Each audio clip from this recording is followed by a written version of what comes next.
Hi guys. അപ്പോൾ ഇപ്പോൾ എവിടെ നോക്കിയാലും കൊറിയൻ ഗ്ലാസ് സ്കിൻ മാത്രമേ കേൾക്കാനുള്ളൂ അല്ലേ?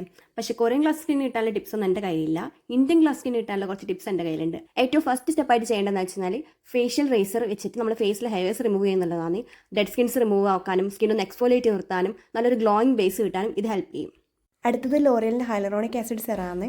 ഞാനിവിടെ സെറ അപ്ലൈ ചെയ്ത് കാണിക്കുന്നുണ്ട്. അപ്പോൾ തന്നെ നിങ്ങൾക്ക് മനസ്സിലാവും ആ ഒരു ഗ്ലോയിങ് എഫക്റ്റ്. ഹൈലറോണിക് ആസിഡ് ഉള്ളതുകൊണ്ട് തന്നെ നമ്മുടെ സ്കിന്നിലെ മോയ്സ്ചറൈസർ ഹോൾഡ് ചെയ്യാനും സ്കിന്ന് നല്ലപോലെ ഹൈഡ്രേറ്റ് ചെയ്ത് വെക്കാനും പ്ലംബ് ചെയ്ത് നിർത്താനും നല്ലപോലെ സഹായിക്കുന്ന ഒന്നാണ്. നെക്സ്റ്റ് വരുന്നത് റീക്വലിൻ്റെ ceramide and hyaluronic acid moisturiser ആണ്. ഈ ഒരു മോയ്സ്ചറൈസർ നമ്മുടെ സ്കിന്നിൻ്റെ ഓവറോൾ അപ്പിയറൻസ് ഇമ്പ്രൂവ് ചെയ്യാൻ നല്ലപോലെ ഹെൽപ്പ് ചെയ്യും. പിന്നെ നമുക്കൊരു ഗ്ലോയിങ് കോംപ്ലക്ഷൻ കോൺട്രിബ്യൂട്ട് ചെയ്യാനും അടിപൊളിയായിട്ട് ഹെൽപ്പ് ചെയ്യുന്ന ഒന്നാണ്.